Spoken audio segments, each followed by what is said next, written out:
아무리 유명하시더라도 저랑 공부 스타일이 안 맞으면 그냥 안 맞더라고요. 애들 유료회원이면 교수님들을 고를 수 있으니까 과목별로 나만의 드림팀을 만드는 느낌? 저랑 꼭 맞는 교수님을 선택할 수 있었던 게 합격 비법이었던 것 같아요. 청약 하는 사람이니까 청약자. 그럼 갑의 청약을 기준으로 할 때 을의 이름 뭐가 되는 거죠?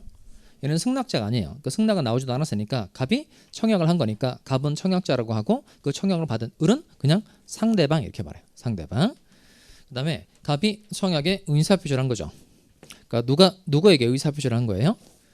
갑이 을에게 의사표시한 거죠. 그러면 의사표시를 한 사람은 뭐라 그러죠? 의사표시를 기준으로 할 때 갑의 이름 뭐라 그래요?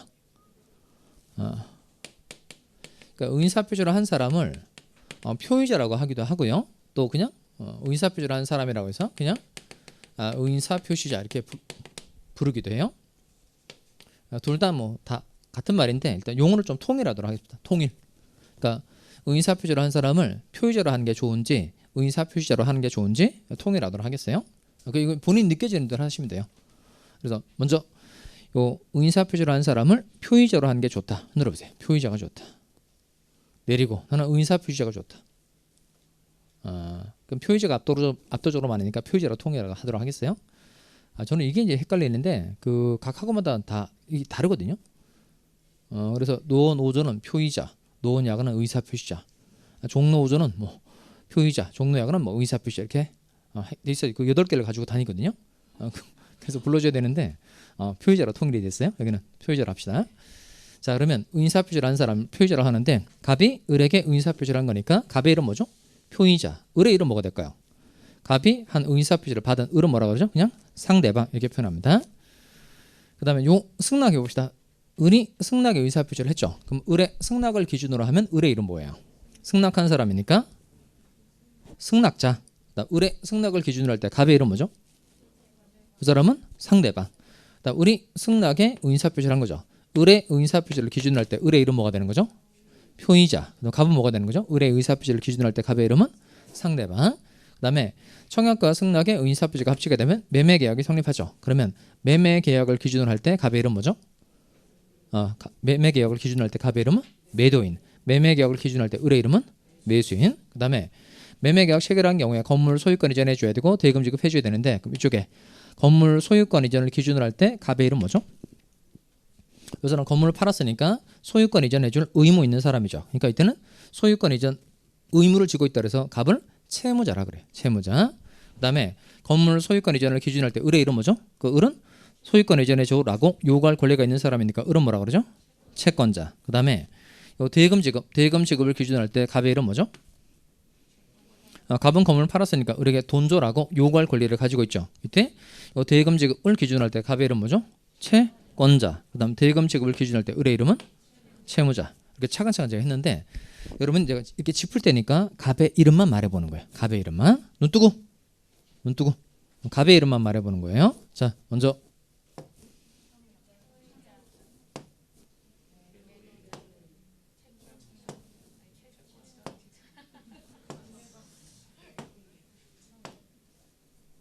잘 따라오고 있는 거예요?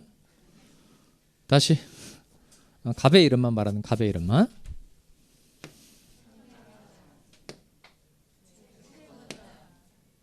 이렇게 느려요. 다시 이렇게 느려가지고 문제 못 푼다니까.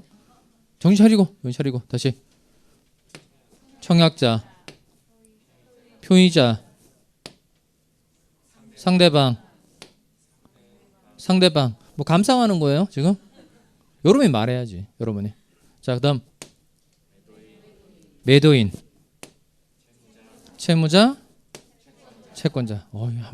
하나 지나갔어요. 자, 이제 을의 이름. 이거 갖다 숨 넘어가겠어요? 자, 네, 을의 이름 해봅시다. 을의 이름. 자, 먼저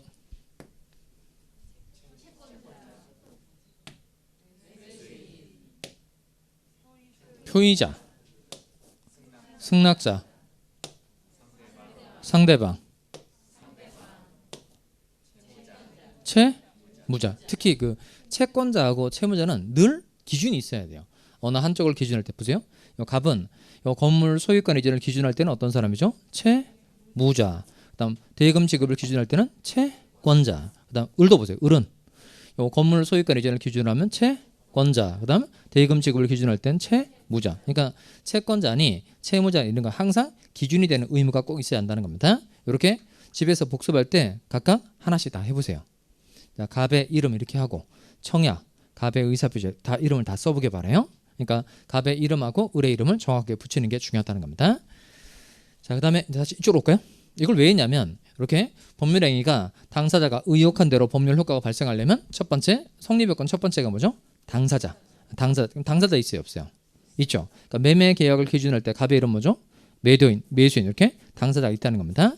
그다음에 두 번째가 뭐죠? 법률행위에 뭐가 있어야 한다? 목적. 그럼 7번 다시 와서 밑에 이 매매 계약의 목적은 뭐죠? 매매 계약의 목적. 그러니까 법률행위의 목적이란 그 법률행위를 통하여 당사자가 달성하려고 하는 법률 효과를 말한다. 이렇게 돼 있어요. 다시 법률행위의 목적이란 그 법률행위를 통하여 당사자가 달성하려고 하는 뭘 말한다. 내자 법률 효과를 말한다는 겁니다. 그럼 아까 법률 사실, 법률 요건, 법률 효과 했죠. 그럼 법률 효과 밑에 뭐가 있었죠? 보시면 법률 효과 밑에 요거 있었죠. 건물 소유권 이전하고 대금 지급이 있었으니까 건물 매매 계약의 목적은 건물 소유권 이전하는 것, 대금 지급하는 것. 이게 이 건물 매매 계약의 목적이에요. 그러니까 목적은 쉬워요. 그러니까 갑이 뭘 해줘야 되고 을이 뭘 해줘야 될까? 이걸 찾으면 법률행위의 목적이 되는 겁니다. 그럼 한번 해보세요. 갑이 을한테 한강에 떨어진 시계를 찾아주면 100만 원 주겠다라고 얘기를 한 겁니다. 그럼 이 계약의 목적은 뭐죠? 한강에 떨어진 시계를 찾아주면 100만 원 줄게라고 얘기했어요. 그럼 이 계약의 목적은 뭐죠? 시계 찾는 거, 그 다음에 100만 원 주는 거. 이게 계약의 목적이 되는 겁니다. 그 다음에 갑이라는 사람이 을에게 대금 받지 않고 건물을 공짜로 주기로 약속한 겁니다. 이런 건 증여계약이라고 그럽니다. 건물 증여계약의 목적은 한 개다, 두 개다. 건물 증여계약의 목적은 한 개가 되는 거죠. 그럼 갑만 소유권을 이전해주고 증여니까 공짜로 주는 거니까 을은 대금 지급해줄 의무가 있어요, 없어요? 없어요. 그러니까 항상 법률행위의 목적 그러면 갑은 뭘 해줘야 될까? 을은 뭘 해줘야 될까? 이걸 찾으면 목적이 된다는 겁니다. 그러니까 경우에 따라서 목적이 한 개인 경우도 있다는 거예요. 무상행위 같은 건 한 개인 거. 그다음에 갑이라는 사람이 을에게 건물에 대해서 임대차 계약을 체결한 겁니다. 그래서 갑이라는 사람은 사용 수익하게 해줄게라고 약속. 그다음에 요 임차인 차임 지급해줄게라고 약속하면 임대차 계약이 성립하게 되는 거예요. 그러면 이 임대차 계약의 목적은 뭐죠? 사용 수익하게 해주는 것. 그다음에 차임 지급하는 것. 이게 두 가지가 목적이 되는 겁니다. 갑이 을에게 네가 병을 쑤시면 5천만 원 줄게라고 얘기한 겁니다. 그럼 이 계약의 목적은 뭐죠? 그렇게 말하면 되고 뭐 쑤시는 거, 그다음에 5천만 원 주는 거. 이게 계약의 목적이 되는 겁니다. 그럼 문제를 맞춰봅시다. 당사자가 의도한 목적은 적법한 목적에 제한된다. O의 X예요. 당사자가 의도한 목적은 적법한 목적에 제한된다. OX? X죠. 이거 맞추라고 이거 한 거예요. 쑤시는 거, 5천만 원 주는 거. 이게 쑤시는 거니까 살해하는 거죠. 그러니까 범죄 행위인 겁니다. 이것도 당사자가 의도한 목적이 될 수는 있다 없다? 있어요. 그러니까 대부분 당사자가 적법한 것을 목적으로 하는 경우가 많겠지만 불법한 것을 목적으로 하는 경우도 있다 없다? 있다. 대신 이런 건 법에서 허용해줘야 안 해줘요? 안 해준다는 겁니다. 자, 다음 세 번째가 의사표시 있어야 되죠. 그럼 청약의 의사표시 있고 승낙의 의사표시 있고 이게 합치게 됐으니까 매매계약이 뭐 하는 거죠? 성립하는 겁니다. 자, 그 다음에 오른쪽에 보시면 각각 능력해서 세 가지 제가 써놨죠. 권리 능력, 행위 능력, 의상 능력이라고 써놨는데 먼저 권리 능력부터 한번 읽어보세요. 권리 능력부터.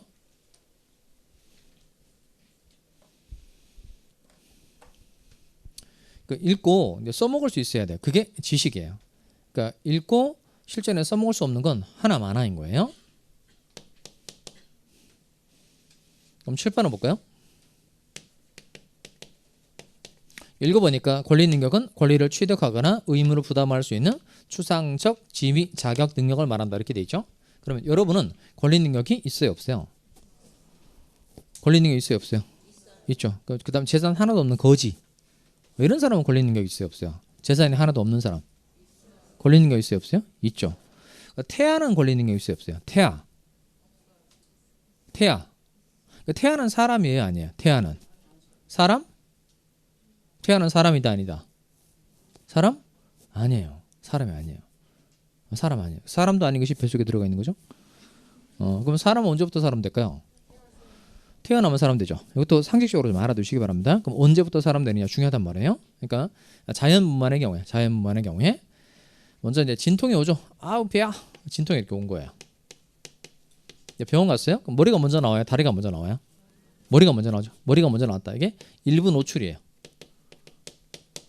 일단 다 나왔다. 이게 전부 노출이고, 근데 혼자 이제 숨 쉬는 걸 독립호흡이라고 얘기합니다. 이게 이제 하나의 학설인데요. 그러니까 그냥 진통이 온 때 사람으로 보자. 이게 진통설. 머리가 나온 때 사람으로 보자. 일부 노출설. 다 나온 때 사람으로 보자. 전부 노출설. 혼자 숨 쉴 때 사람으로 보자. 독립호흡설. 그래요? 그러면 사람은 언제부터 사람이 되는 걸까요? 동그라미 해놨잖아요.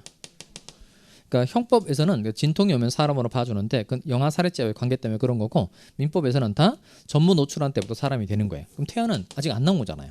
그러니까 태아는 법적으로 사람이다 아니다? 아니다. 사람이 아니다 그 말이 뭐냐면 태아에게는 뭐가 없다는 뜻이에요. 권리능력이 없다는 뜻인 겁니다. 그럼 결국 권리능력은 그냥 살아있어야 한다는 뜻이에요. 살아있어야 한다. 살아있으면 다 뭐가 있는 거죠? 권리능력이 있는 겁니다. 그런데 권리능력이 없는 대표적 경우로 이거예요. 사자, 죽은 사람. 사자, 죽은 사람은 무슨 능력이 없는 거죠? 권리 능력이 없는 겁니다. 그러면 이 권리 능력이 없을 때 당해 법률행위 효력은 여기는 무효가 돼요. 무효. 그러니까 죽은 사람을 산 사람인 것처럼 해서 매매 계약을 체결했다는 겁니다. 그럼 그런 경우 그 매매 계약은 뭐로 된다? 무효로 된다는 거예요. 그리고 행위 능력 한번 읽어볼까요? 행위 능력. 거기는 중요한 키워드가 뭐죠? 행위 능력에서 중요한 키워드는 뭐죠? 단독으로. 그럼 여러분은 누구랑 계약을 체결할 때 부모와 같은 법정 대리인, 배우자, 법정 대리인 이런 사람의 동의 필요해요? 필요 없어요? 필요 없죠. 그러니까 학원 수강 계약 체결할 때도 단독으로 할 수 있죠. 그런데 대부분의 사람들은 다 행위 능력이 있는 거예요. 근데 행위 능력이 모자라는 경우도 있다는 겁니다. 그 예로 미성년자. 이거 하나 생각하시면 되겠어요. 미성년자. 그러니까 행위 능력이 제한되는 사람으로 미성년자도 있고 피한정 후견인도 있고 피성년 후견인도 있고, 그런데 우리 시험범위 주로 등장하는 거 미성년자니까 이거 기억하시면 되겠어요. 결국 미성년자가 아니면 다 무슨 능력이 있는 거예요? 행위 능력이 있는 겁니다. 그러니까 행위 능력은 그냥 미성년자가 아닐 것 이렇게 기억하시면 되겠어요. 행위 능력은 뭐가 아닐 것? 미성년자가 아닐 것. 그러면 이 미성년자는 단독으로 상대방과 계약 체결할 능력이 모자라니까 계약을 체결할 때는 누구의 뭘 받아야 될까요? 부모의 동의를 받아야죠. 근데 부모의 동의 없이 자기의 물건을 다른 사람에게 파는 계약을 체결한 겁니다. 그럼 이 계약은 성립이에요? 불성립이에요? 불성립. 그러면 그걸로 가는 거예요. 왜냐하면 지금 우리가 하고 있는 게 여기 하고 있는 거죠. 능력 하고 있는 거죠. 능력 하고 있는 거니까 성립 요건 하고 있는 거예요? 효력 요건 하고 있는 거예요? 효력 요건 하고 있는 거죠. 그러니까 효력 요건을 하고 있다. 이 말은 성립 요건은 갖췄다 못 갖췄다? 갖췄다는 거예요. 갖췄다는 거예요. 그러니까 요 부모의 동의 없이 미성년자가 상대방과 계약을 체결해도 당사자 있죠. 목적도 있고 의사표시도 다 있는 거예요. 그러니까 이 계약이 뭐는 한 거예요? 성립은 한 거예요. 다만 부모의 동의 없이 계약을 체결한 거니까 이때는 이 계약이 무효라고 말하지 않고요. 이때 이 계약은 그냥 취소할 수 있다 이렇게 말합니다. 담담 시간에 무효는 뭐고 취소는 뭐고 배워요. 그 다음에 의인사 능력이 제일 까다로운데 한번 읽어보세요. 의인사 능력.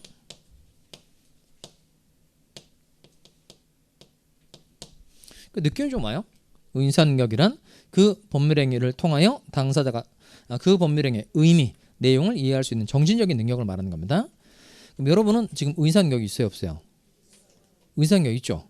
그다음에 이게 이런 사람도 있죠. 이런 사람 지금 이런 사람 있죠. 이런 사람. 아는 것 같아요.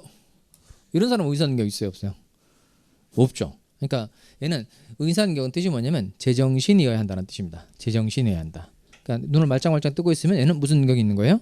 의사 능력이 있는 거고, 뭐 수면 중에 있는 자, 최면 중에 있는 사람 이런 사람은 무슨 능력이 없다.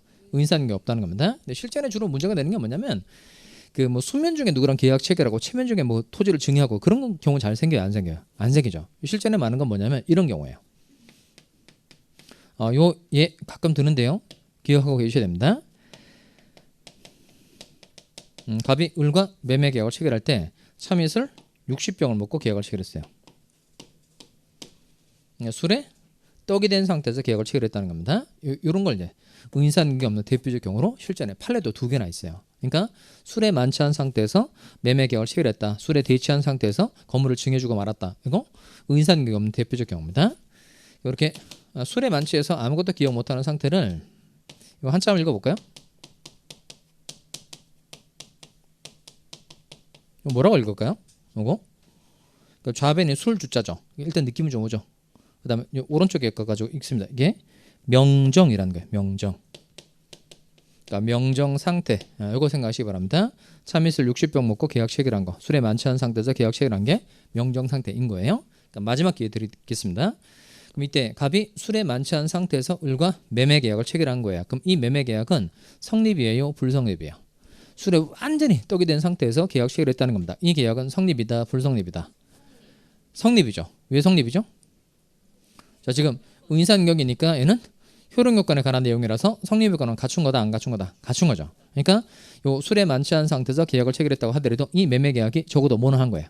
성립은 한 거죠. 성립은 했고 대신 효력요건을 못 갖춘 경우니까 이 계약은 뭐로 된다? 무효로 된다는 겁니다. 무효. 자, 그럼 이렇게 정리해서 외우면 되겠어요? 먼저 권리인격은 뜻이 살아있어야 한다. 권리인격이 없는 대표적 경우로 뭐가 있다고요?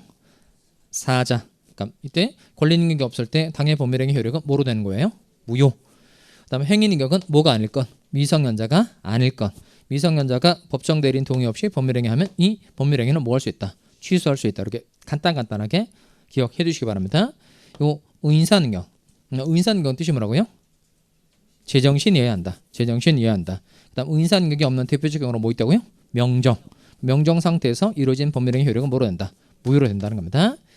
자, 일단 여기까지 해두고요. 좀 쉬었다가 법률행위 목적의 확가적사, 확정성, 가능성, 적법성, 사회적 타당성 해보도록 하겠습니다.